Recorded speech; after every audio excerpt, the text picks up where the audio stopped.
আসসালামু আলাইকুম। শুভ সকাল। সূরা আল ফুরকান। বিসমিল্লাহির রহমানির রহিম। মহাকল্যাণময় তিনি, যিনি তার বান্দাহুর উপর সত্য মিথ্যার পার্থক্যকারী কিতাব নাজিল করেছেন, যাতে সে বিশ্ব জগতের জন্য সতর্ককারী হতে পারে। যিনি জমিন ও আসমানের রাজত্বের মালিক। তিনি কোন সন্তান গ্রহণ করেননি, রাজত্বে তার কোনো অংশীদার নেই।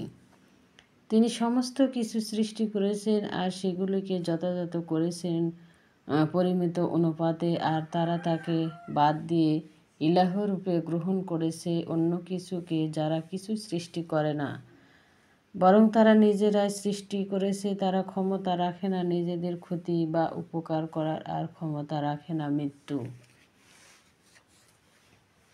জীবন ও পুরো উত্থানের উপর। কাফেরেরা বলে, এটা মিথ্যা ছাড়া আর কিছুই নয়। সে তা অর্থাৎ কোরআন উদ্ভাসন করেছেন এবং ভিন্ন জাতির লোক এ ব্যাপারে তাকে সাহায্য করেছে। আসলে তারা অন্যায় ও মিথ্যার আশ্রয় নিয়েছে। তারা বলে, এগুলোকে পূর্বের যুগের কাহিনী, যা সে অর্থাৎ মুহাম্মদ সাল্লাম লিখে নিয়েছে, আর এগুলোর তার কাছে সকাল সন্ধ্যা শোনানো হয়। বলতা তিনিই নাজিল করেছেন, যিনি আসমান ও জমিনের যাবতীয় গোপন বিষয় অবগত আছেন। তিনি বড়ই ক্ষমাশীল, অতি দয়ালু। তারা বলে, এ কেমন রসুল যে খাবার খায় আর হাট বাজারে চলাফেরা করে, তার কাছে ফেরেশতা অবতীর্ণ হয় না কেন? যে তার সঙ্গে থাকতো সতর্ককারী হয়ে, কিংবা তাকে ধন ভাণ্ডার দেওয়া হয় না কেন, অথবা তার জন্য একটা বাগান হয় না কেন, যা থেকে সে আহার করত? জালিমেরা বলে, তোমরা তো এক জাদুগ্রস্ত লোকেরই অনুসরণ করছো। দেখো, তারা তোমার ব্যাপারে কেমন সব উপমা পেশ করেছে, যার ফলে তারা পথভ্রষ্ট হয়ে গেছে। অতএব তারা কোনো ক্রমে পথ পাবে না।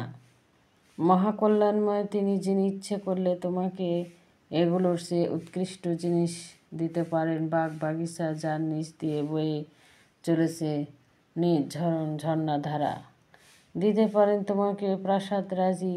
আসলে তারা কিয়ামতকে অস্বীকার করে, আর যারা কিয়ামতকে অস্বীকার করে তাদের জন্য আমি প্রস্তুত করে রেখেছি জ্বলন্ত আগুন। আগুন যখন তাদেরকে বহু দূরবর্তী স্থান থেকে দেখবে, তখন তারা শুনতে পারে তার গর্জন ও হুঙ্কার।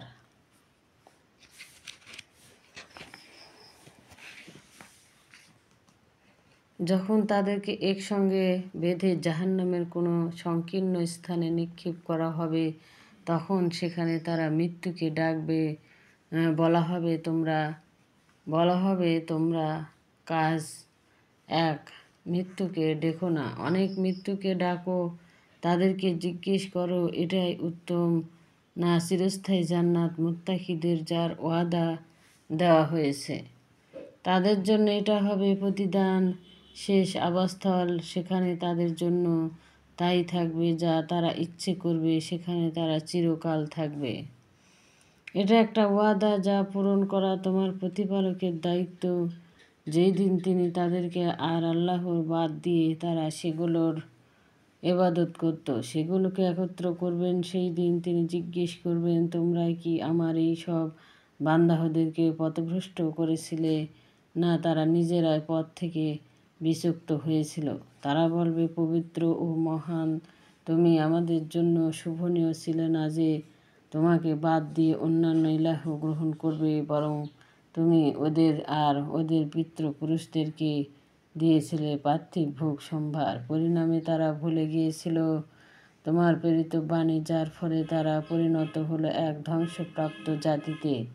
আল্লাহ মুশরিকদেরকে বললেন, তোমরা যা বলতে সে ব্যাপারে তারা তোমাদের মিথ্যা প্রমাণিত করেছে।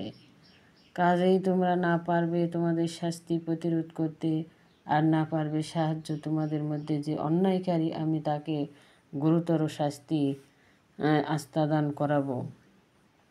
আমি তোমার পূর্বে যেসব রসুল পাঠিয়েছিলাম, তারা সবাই খাদ্য গ্রহণ করত আর হাট বাজারে চলাফেরা করত।